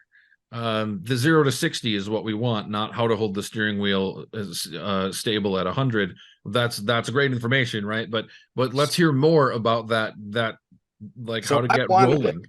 I was hungry, and I wanted to be a writer, and I wanted to write a lot, and I wanted to make money. So I specifically moved out of fantasy because I was writing sword and sorcery, low fantasy, as opposed to the epic stuff, into science fiction because I love science fiction. I would get up, and this is when I had a job. So I live about 40 miles southeast of downtown Seattle, in a little place called Palmer, Washington, which you're probably not going to find on a map, but go southeast a ways. I would get up at 5 in the morning. No. Yeah. 4 in the morning. It's been too many years. I would be up at 4. I would be out of the house at 4:30. The alarm didn't go off. I was waking up at 4. The alarm was set to 4:10 if I forgot about it. Up at 4:30, out the door, 30-minute drive to literally the center of downtown Washington, First and Atlantic, diagonal from the baseball stadium. I would be there at 5 o'clock when the garage opened. I would park. I would go up. I would eat breakfast. I would do my little morning ritual of reading the news. And then from 6 to 8, I would sit in the kitchen and write for 2 hours and growl at anybody that wanted to bother me. And after a while, people stopped bothering me because they figured I'd bite. I have So for learned the 2 growl hours, technique in the past. It works great. yeah, for 2 When I hours lived in in the morning. Minnesota, I would do it during January and February. There you go. All of those 2 months. Just So every morning I'm writing. And then I go to work from 8 to 4. And then I drive home, and I've got an hour and a half drive home in the evening, and I'm letting brain write. And 1 or 2 nights a week, I would actually write. And in those days, I was writing about 400,000 words a year and holding a full-time 50-hour-a-week job as a database architect in Seattle. Again, hunger. I wanted it enough to not do things. I go to bed at 9 o'clock when everybody else is staying up late because I'm getting up at 4 and I'm going to go write, and you don't get to stop me from writing. And then, yes, I got struck by lightning a couple of times, but even then, once you start doing it, there's a thing called an Amazon Pulse, where if you publish something every 30 days on Amazon, a little robot gives you a tick mark next to your name. And if it's in the same genre, you get 2 tick marks. And if it's in the same series, you get 3 tick marks. And after a while, Amazon starts sending out ads, little emails to everybody that says, hey, Blaze Ward's got a new book out. Here's a link to it. And I get those, and other people get those, and they go immediately pre-order or buy the book because I have put out something every month for 5.5 years now. And it doesn't have to be a novel. You can write a short story, serialize to a larger novel, and publish 12 short stories and then wrap them up and publish them as a novel later. Amazon just wants you writing in genre, in series, and go on the same day every month for a year. Interesting. Amazon Pulse, What's look his it up. name? Nothing is official, but certain people I know will nod knowingly when I bring the topic up. There's a different one at 60 days. There's a different one at 90 days, and they fall off pretty hard. If you're publishing something more than every 90 days, it doesn't matter. Damn it. Sorry. I think pretty sure it's David Baldacci who talks about in his masterclass about the same kind of approach to writing, and where he was a lawyer in Florida or somewhere, and he was working constantly, but he was also 3 or 4 hours a night instead of sleeping was writing, and then kept at it for years. It might have been 6 or 7 years of working on that first book and getting a multi-million-dollar advance on his first book and quitting his job immediately and just doing it, just like all the time, to start doing it. And I will do that sometimes if I'm often awake till 3 or 4 in the morning. I'm just, poker has ruined me. But sometimes I'll wake up at 8:30 in the morning and I've gotten 4 hours of sleep or 5 hours of sleep. And I just know I'm awake for the day. So I'll get up and write for 3 hours before my wife gets up, before I have breakfast, before anything else. I just sit in the office and write during that time, thinking about the people who I've heard talk about doing that same thing. And it doesn't have to be I've also first thing lectured. morning. Yeah, Whenever I've you're also lectured poker players in this same way. People who tell me they so desperately want to be a poker pro. And I tell them, okay, I've got a bunch of homework for you. I'll see you next week. And they show up and I go, how much homework did you do? And they go, I had a busy week. And I go, then you don't want it bad enough, because it's hard. It's harder than writing. It's harder than so many, it's one of the hardest things you can try and do for a living is play poker, and you don't want it bad enough. You want me to teach you how to have more fun playing poker while you're not lose so much money? I can do that for you. But let's drop this playing around about being a poker pro, because you're not going to work that hard. You got to study your ass off all the time, and really you don't have it. And so I've given that same lecture to people, and I've seen the same approach, and it really is, do you need it, or is it a thing you'd like to have? Well, and the other thing that I'll throw at people is, how many hours every week do you spend watching TV shows, consuming media as opposed to producing media? And some of my friends who complain that they just can't seem to get any writing done are binging 9 shows at a time. And they're spending 12 or 15-hour blocks of, well, I watched this entire show and then I watched that entire show. Did you do any writing? Well, no. Then you're not a writer. If you're a writer, that's the thing you want to do more than watching TV. More than playing poker, more than talking to weirdos like me on TV. It was the thing I wanted to do. So I changed my entire life and said, I'm going to be a writer. And these are the steps that I'm going to have to take, which is get up early, write every day. And you don't have to write a lot. It's a muscle. You'll get better. When I was starting out, I would write 200 or 300 words in an hour work. Then I got up to 1,000, and 1,000 is a good solid pace anybody can maintain. When I talk about flow state, that's 3,000 words an hour, and novel pours out of me, but that's 10 years of doing this and 5 years of doing this for a living. 1,000 words in an hour, couple hours, 2,000 words, 15,000 words a week. 40,000 words is a novel according to Hugo Awards. Some of my novels are 40,001 word because the category was novel. I've gotten good enough that I can tell you I'm going to write something that's 41,000 words. I'm going to write something that's 60, something that's 80, something that's 100. My best-selling series are novellas that are 24,000, and my new Last Stand series are all 22. And that's 22 plus or minus 300 words. And I've gotten 10 of them done because I know how much story that is. I know how long it takes. I know what it looks like. Bam. Do you think a lot of I that want ability comes from writing so many of them more, or would you say it comes from the study and the learning that you did in the process of learning to be able to do that? I mean, So is it experience? I started as a poet, and then I became a playwright, and then a guy taught me screenwriting. And screenwriting, you have to use a very specific format, and Final Draft is the best, where one page of dialogue is 1 minute of screen time on average. Mm-hmm. When I started doing that, and I wrote several movie-length screenplays, if anybody's got $10 million, they want to make some movies, I got some scripts for you. Not it.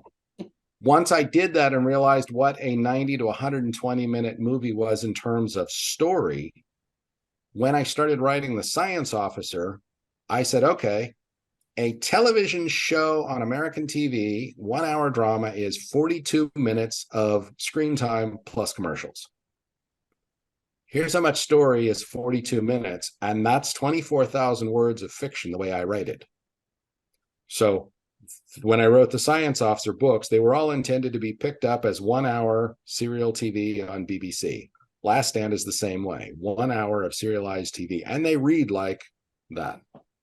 But that's interesting that the having such a structure that you started with then makes it easier for you to see into that. This is how the structure works, and this is how I'm going to fill in the. That is interesting. That's not something. And the other thing about screenwriting was most genre fiction writers have no idea what genre they write in, even after they finish the book. They have to hand it to somebody, and somebody tells them what subgenre they're in. In screenwriting, you have to know what your genre is before you start.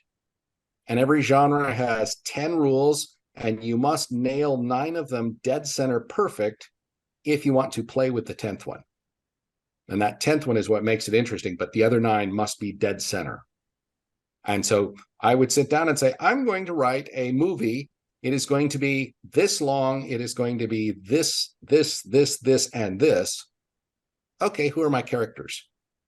And so I had to have that entire structure. As Adam said, I build the toolbox. I don't build the plot, but I build the toolbox. And so I have learned, having written 150 of these, okay, I want it to be this long. I want it to be in this genre. I have these characters. But again, it comes down to problem and try fail.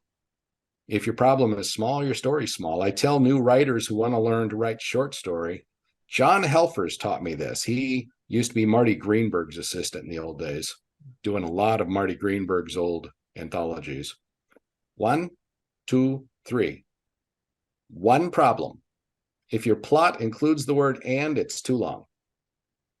2 characters, 3,000 words. That's your short story. Go. If you want to practice it, write a story about a mugging that happens in an alley and never leaves the alley. That's the entire story. 3,000 words. Go. And maybe the problem is the character needs to mug somebody, or the problem is the character is trying to avoid being mugged, or the character sees a mugging, but you only have 3,000 words. Keep it tight.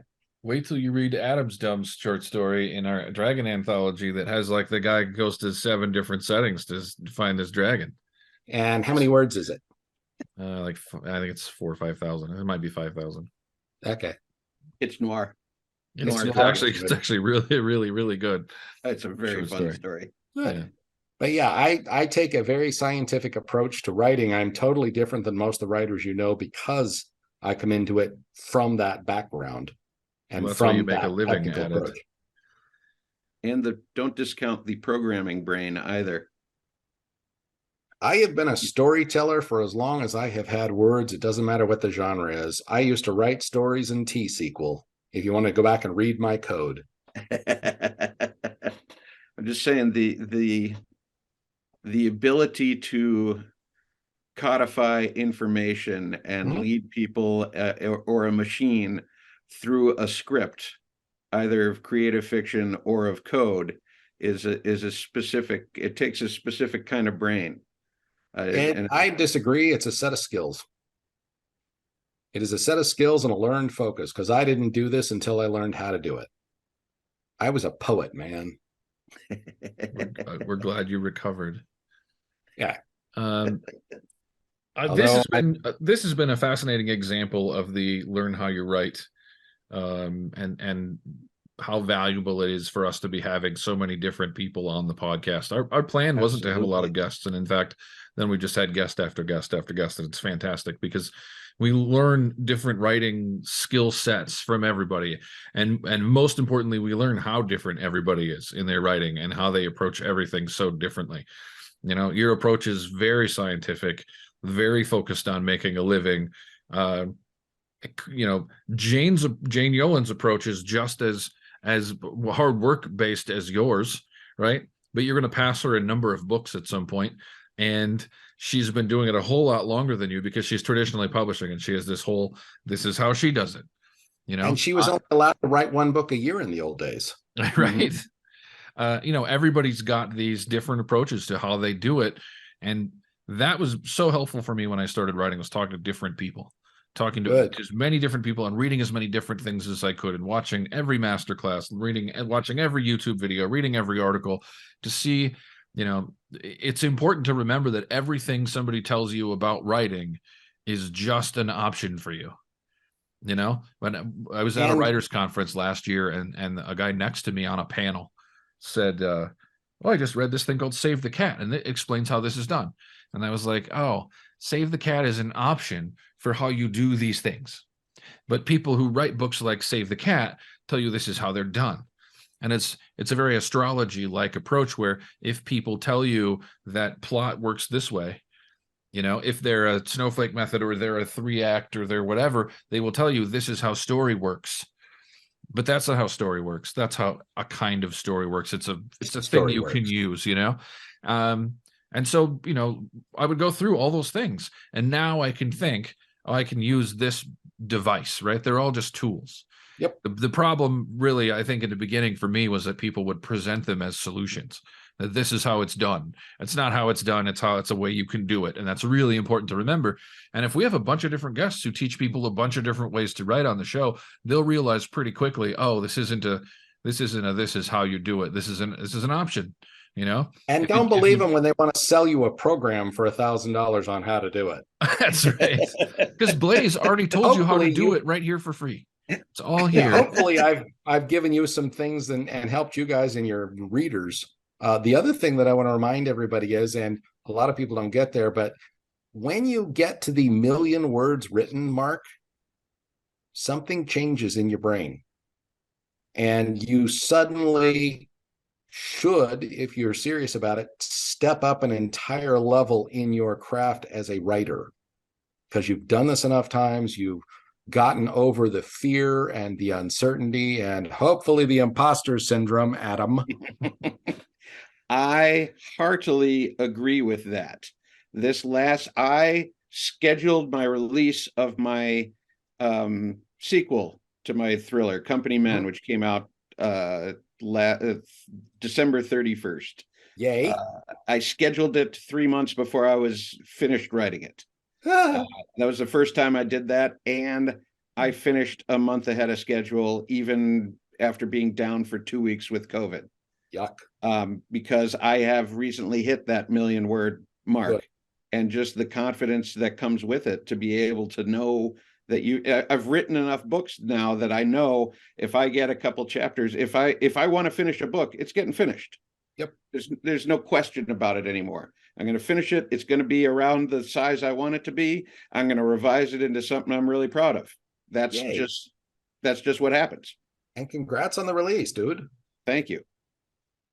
I think it's really interesting to hear also about how people get started with writing and then what they say about, everybody says write your first million words, but some people say you got to write for a million words before you're any good. And what is it? Neil Gaiman might have said, throw your first million words away. Mm-hmm. Right. I sold my first million words on accident. I didn't. Yeah. I don't know. I didn't tell my writer friends how much I was being paid for my first million words because they wouldn't have been my friend anymore. Like these guys were fiction writers getting paid whatever it is fiction writers can that allows them to afford cheap used cars. And then and I was getting paid absurd amounts of money to write about poker the whole time. So I was on forums, on writing for online magazines, writing for print magazines, whatever it was. It was like life was super easy. If I had known, I would have written 10 times as many of those articles. If I would have known that money was going to just disappear. I've got a friend who's a journalist and does op-ed pieces all the time, and he's just like, Jesus, if I got paid what you guys paid, I'd shoot myself. It's like it's like 8 cents a word. He's like, I would go slap the editor who offered me that. Well, so if you go back, what's that? If you go look at history, and I did this study for Dean a while ago, Dean Wesley Smith, 1 cent a word in 1940 was middle class income. Mm-hmm. If it had stayed up with inflation, that 1 cent a word in 1940 would be somewhere around 35 cents a word today. I'd love to get paid 35 cents a word. Which is a third of current nonfiction, the low end of op-ed prices. Yeah. If somebody offered me 35 cents a word to write poker articles for them, I would tell them to go to hell and I would send them a glitter bomb. Yeah. There's no way I would. No, it's just not. I mean, the amount of work But that you put into. We don't have to do all that research and tell the truth. Yeah, right. Well, what's great about the not having to do all that research in fiction is that you get to do 10 times as much different research. Yes, but it's don't look at me like you don't know exactly what I'm talking about. I love research. I just wrote 5,000 words on the hero's journey. So I was just revisiting my Joseph Campbell today. There you go. Which is very fun. See, I've been experimenting with the heroine's journey by Gail Carriger lately. Yeah, which we had a whole version of the hero's journey, and it's a whole different set of tools that I'd never had for writing story. So my Captain Daring books are a heroine's journey into darkness. Awesome. Interesting. Because it's tools. We are writers. We need more tools in our toolbox. So I think we should schedule Blaze for once a month. This is great. Okay. And he said, okay, that's legally binding to have it recorded. We recorded it. Excellent. Supposedly it says we're recording, which of course means that you've made me an accessory somewhere. We are on my end recording for sure. There you go. All right. Now I'm going to cut this thing off before it's 3 hours long, but we will. He said he would do it. We'll have Blaze on again because this is really valuable stuff. We'll if people have questions, blazeward.com, you can contact me there. Please back my Kickstarter, Corsac Fox. Sign up for the Milestone newsletter. Ask me questions. I am not a better writer than anybody. I am further along in the journey than a lot of people, but I'm way behind other people. And our job, wherever we are, is to help the people coming up behind us to be easier at what they want to do. Milestone is because the tools of the industry get better every week. So let's learn what they are. Well said. Thanks so much for being on the podcast. Thank you guys for having me. This has been fun. Yeah. Maybe we'll do it drunk sometime. Absolutely. I'm all for that. Have a good week, and I will see you all soon. Thank you for listening to the Written Well podcast, your source for anything and everything in the world of self-publishing.